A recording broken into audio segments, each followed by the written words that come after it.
Can I? I don't know if I can hear you. Let me see. What? You don't think you I can? hear you now. I hear Yeah, you now. because I wasn't talking. That's why you didn't hear me. Okay.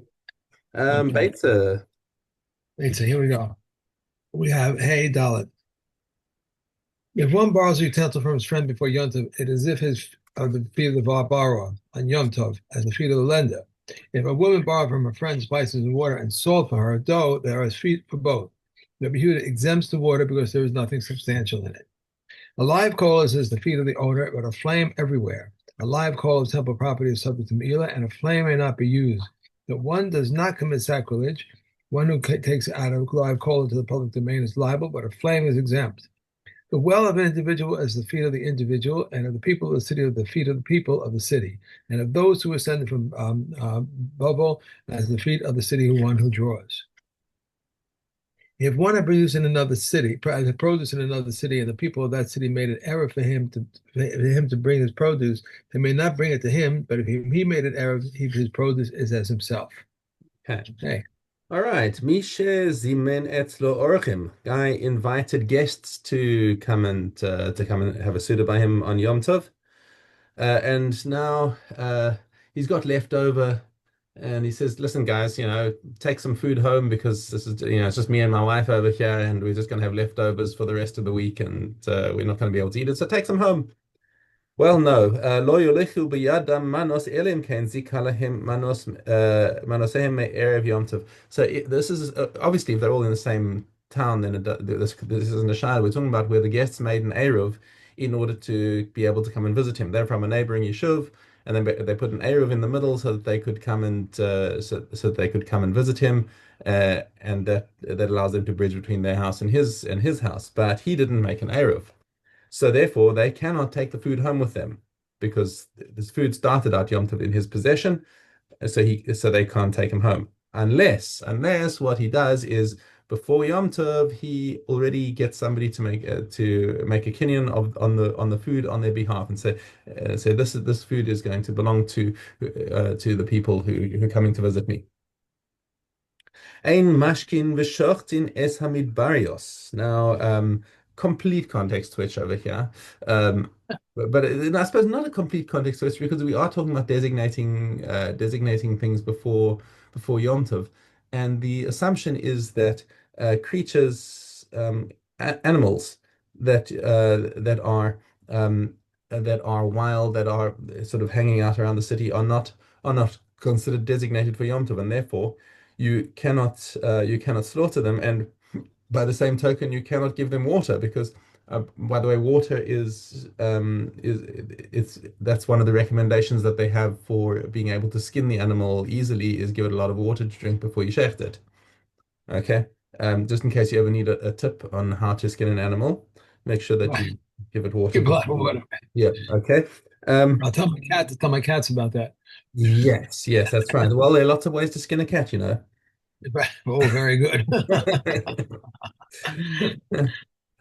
Anyway, uh, right, so you see, but aval mashkin v'shoktin es habayatos. But for domesticated animals that you're ready to shecht, there's no problem with feeding them water and shechting them on Yom Tov. Elohen bayasos, what is considered a domesticated animal? Halanos ba'ir, any creature that typically spends the night at home, as opposed to, like, let's say you have a sort of a tame kosher animal, whatever. If you have a tame deer and you're planning to shecht it for a Yom Tov, but it roams the fields but comes home at night. Um, so if it spends the night at home, then it's considered as if it's muchan. Midbarios halanus ba'afar. And so if they spend the night out, however, and just occasionally come to him for food, that's not considered prepared for Yom Tov, and therefore you may not shecht it. Hadran alach maseches beitza. So we have to finish this next week, though. This last one, Zion. We finish it on Sunday. Oh, no, you want to finish tomorrow. What are you talking about? We just finished Zion. No, but usually I do the last few that you've done. It's Oh yeah, okay. I got the it. Chazara. You'll do the Chazara tomorrow. Well, right. Okay. All right. Right. So that, Okay. now we On to Rosh Hashanah. okay. There are Arba'a Rosh Hashanim hem. There are four Four. dates that are Rosh Hashanah in their own right. Each one has got has got an aspect of a Rosh Hashanah. Echad ben Nisan Rosh Hashanah la Melachim v'la Regalim. Okay, so first of Nisan, what's the difference that it makes to our world is that when a king comes to power, um, that's the beginning of his first year. And as Right. soon as and even if he ascends to the throne on the 29th of Adar, and then next day is Rosh Chodesh Nisan. Right. Um, that's his second year. So when you write shtaros about the king and say that was the minhag, is that you say on the 30th of Teves in the second year of the king, wah wah wah wah. That's how you write the shtar. So it's always Rosh Chodesh Nisan is kovea when is his next year begin.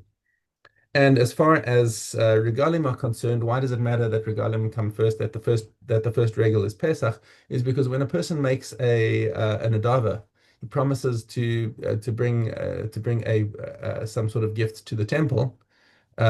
He's got three regalim to keep his word, and those three regalim start with Pesach. So if he makes his nadava in Adar, then he's got three regalim until Sukkot in order to keep his word. If he made his nadava on the 29th of Nisan, then he's got five regalim to keep his word because it goes all the way around till the next year, and then Right. Pesach Shavuos Sukkot to keep his word. Okay. Then there's Echad Be'elul, which is Rosh Hashanah L'Maser Behema. So we did this in Bechoros. Yeah. We spoke about Maser Behema, and the animals typically are born during the summer. So then we cut off at Rosh Chodesh Elul, and any animals that are born after Rosh Chodesh Elul are not counted together with the previous ones for Maser Behema. Right, when you take the 10 animals into the pen and take all the animals into the pen, and every 10th one you dab with paint, and right. So you can only group them together based on the year in which they're born. Okay.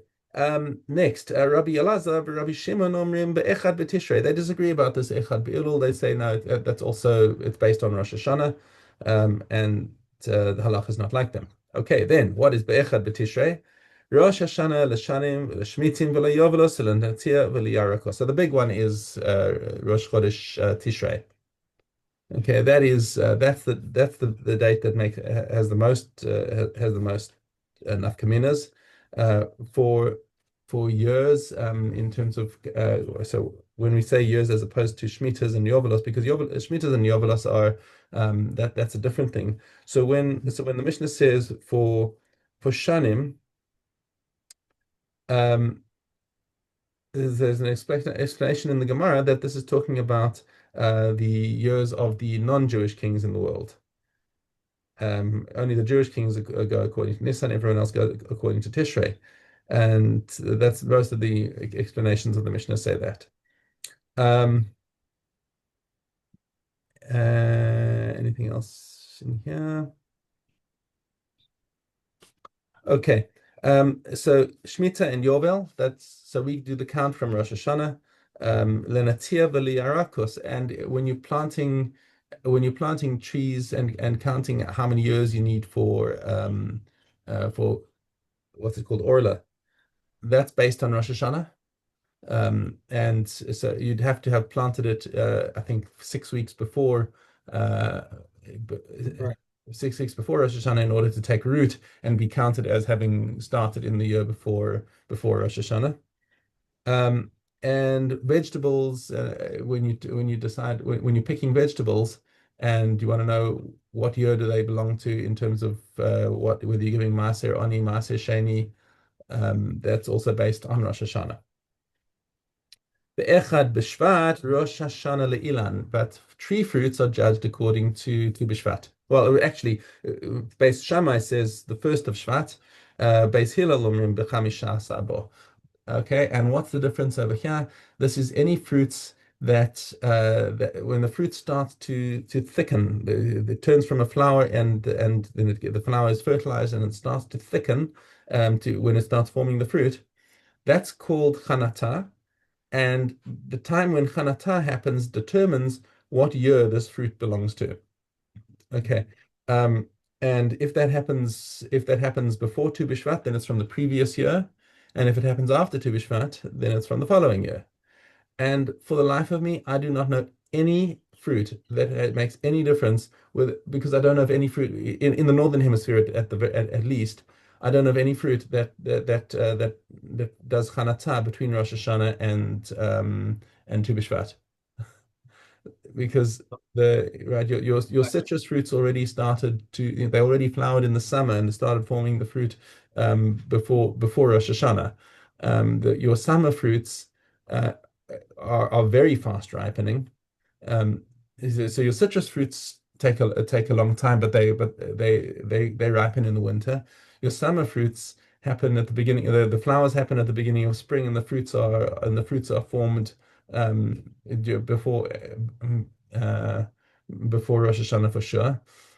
So honestly, I don't know what fruits are there that would actually make enough nafka with Tu B'Shvat, but there it is. Um, okay, Uh, Aleph base. Ba'arba'a prakim ha'olam nidon. There are four junctures at which the world is judged.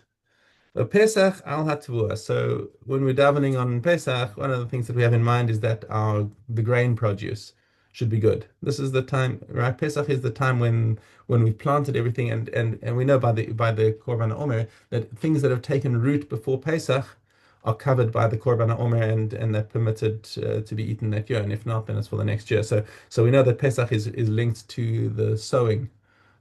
So things right. that have taken root before Pesach. But Ceres al Peros Ilan, and at Shavuos, the world is judged for tree fruits. Barosh Hashanah kol by olam ovrim lefanav kibnei maron, and we have that kind of lashon in the Netzana Tokef. Right. So the Netzana Tokef took the lashon of the Mishnah to which came first. The Mishnah came first. Okay, and so all human beings are judged before HaKadosh Baruch Hu on Rosh Hashanah. Shneimar Hayoter Yachad Libam Hamevin El Kol Maaseim.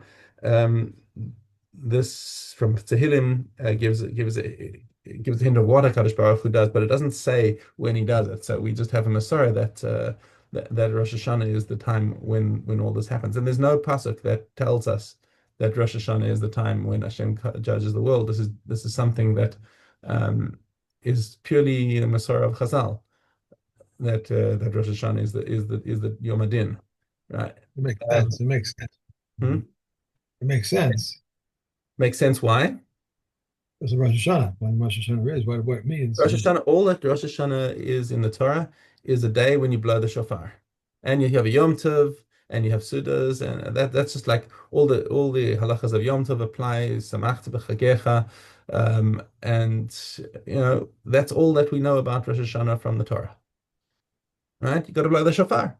That's just the mitzvah sayom. Nothing in Right. the Torah that tells us that HaKadosh Baruch Hu is judging the world. So that's just Masorah b'yadenu. Right. That okay. Well, b'chag nidonim alamayim, and so Sukkot is when we are judged for rain, and that's when we have the Tfilas Geshem is at the end of Sukkot. All right, let us go back to Beitza. Beitza, I mean, Beitza. Yeah. Beitza. Okay. Base cat. Three things. I didn't hear you say it. Did you put the recording on, by the way? I didn't hear you say it. I I did. did. Okay. Yeah. Three things Reb Elazar ben Azariah permits and the sages prohibit. One cow may go out with a strap between its horns, and one may curry an animal on Yom Tov. And one may grind pepper in its mill. And Rabbi Yehuda says one may not curry an animal on Yom Tov because it makes a wound, but one may comb. But the comments say one may neither curry nor comb. Pepper mills are susceptible to cleanliness on account of three kinds of utensils, because of them being a utensil which has a receptacle, and being a metal utensil, and being a utensil used for sifting. A child's cart is susceptible to midget's cleanliness and may be carried on Shabbos, but may not be dragged over articles. Rabbi Yehuda says no object may be dragged except for the cart because it presses. Okay. Yeah. Um, we are on to just going to give it Yoma now. Yeah, we're on Yoma. Okay. Gimel, all right, above Gimel. He handed it to one who was the leader to the Aziel. Anyone who was fit to lead it, but Kohanim called them establish a rule and did not permit Israel to lead it. And Yossi said once happened that Arzila led it, and it was the Israel. They made a ram for it because of the Babylonians who used to pull at his hair and say to him, "Take it and leave, take it and leave." Some of the eminent men of Yerushalayim used to accompany him to the first booth. There were 10 booths from Yerushalayim to a precipice. It was a 90 rise, 7.5 rises to every mill. At each booth, they would say to him, "Here is the food and here is a drink," and they would accompany him from that booth to the next booth, except for the last of them. For the last, escort could not go with him all the way to the precipice, but would stand from afar and observe his actions. Okay. Erevin.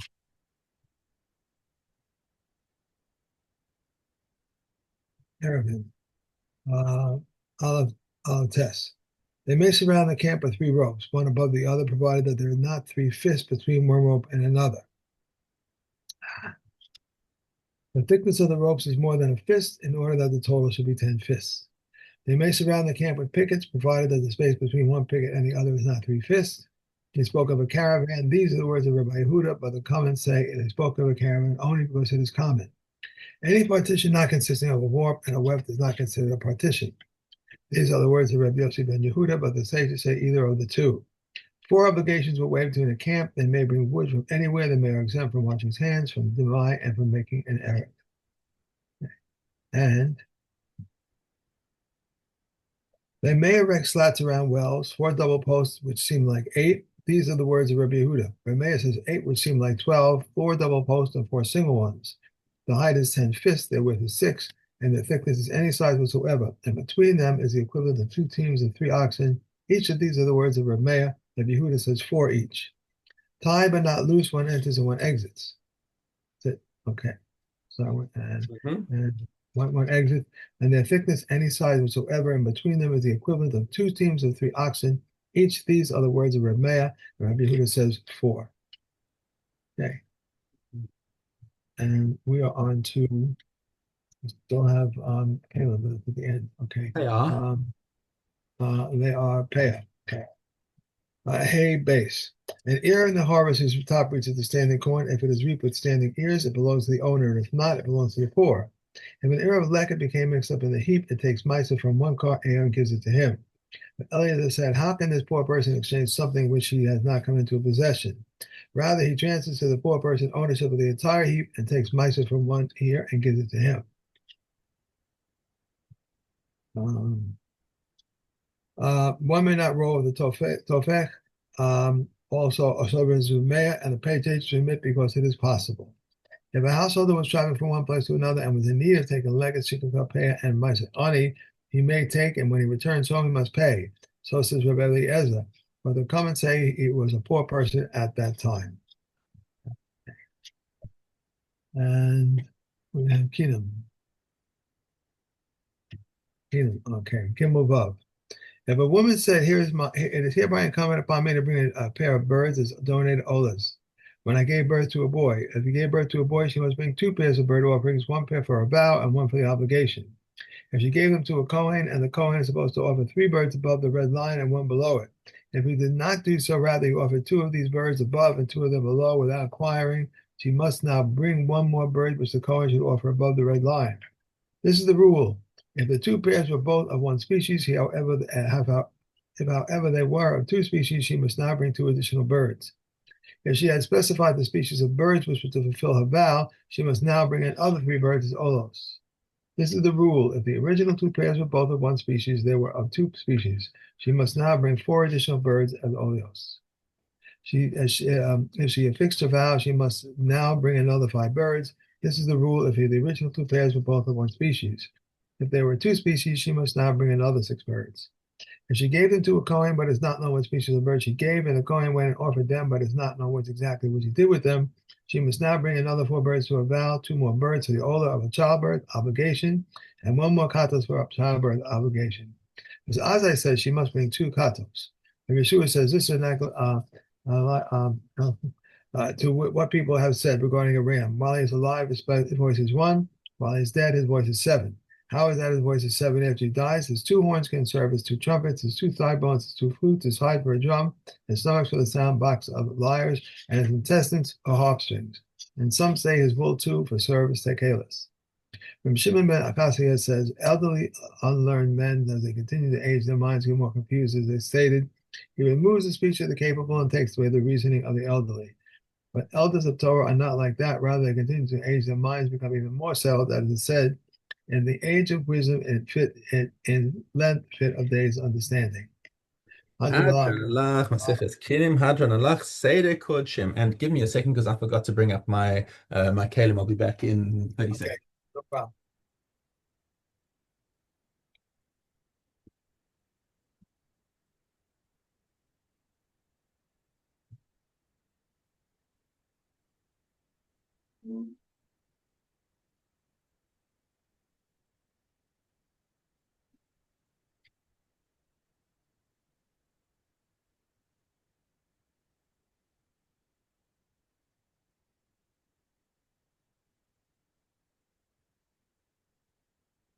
Okay, Okay. Caleb. No, Abasa, Abba Messiah. Caleb first, though, correct? Kelim first, Kelim. Oh, I just took out the thing. Just took out my bookmark.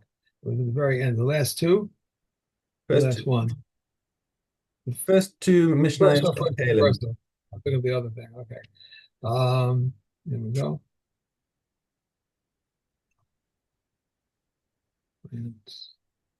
Mm, sorry about that. Okay, here we go. Yeah, I've also got my art scroll here. So Okay. there's a lot of introduction, and you got to find it Oh, eventually on page 68 is your first. I got. I took out my bookmark. So okay, 68. Okay. The Avos of Aleph. The Avos of Tuma are a sheret, a seminal dosage, one who contract with Tuma, and from a corpse, from a Matzara, during the days of his counting, and purification waters are insufficient to sprinkle.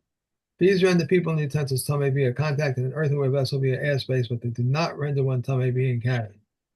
Above them are an avela and purification waters that are sufficient for sprinkling, in that they render a person tame via carrying. They render to clothing tame via contact, but clothing is spared from tuma when there is only contact. Okay. That yeah. And now we have the last one, Baba Messiah. Okay. Yud Vav. There were 2 gardens, one above the other, with vegetables between them. Rabbi Meir says they belong to the upper one. Rabbi Meir says, Yehuda says they belong to the lower one. Rabbi Meir says if the upper one should decide to remove his earth, there would be no vegetables.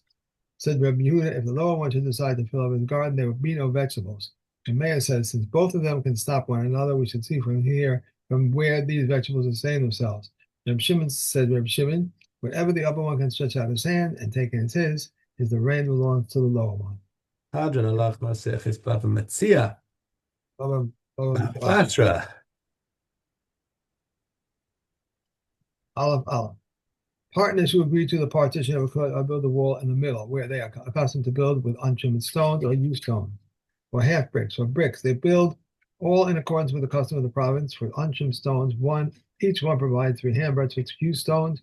Each one provides 2.5 handbreadths for half bricks. Each one provides 2 handbreadths for bricks. Each one provides 1.5 handbreadths, and therefore, if the wall fell, the place and the stones belong to both of them. Okay. Similarly, a garden is treated generally as a place where they were accustomed to fence off, and we obligate him to do so. However, a valley is treated generally as a place where they were accustomed to not to fence off, and we did not obligate him to do so. Rather, if he desires, he should withdraw into his own field, build a fence, and make a mark on the outside. Therefore, if the wall fell, the space and the stones belong to him. If they made it by common content, they build a wall in the middle and make marks on both sides. Therefore, if the wall fell, the place and the stones belong to both of them. Okie dokes. All That's right, it. great. Okay, and a good Chodesh, and I'm going to run off to shul. Be well. Have a Bye.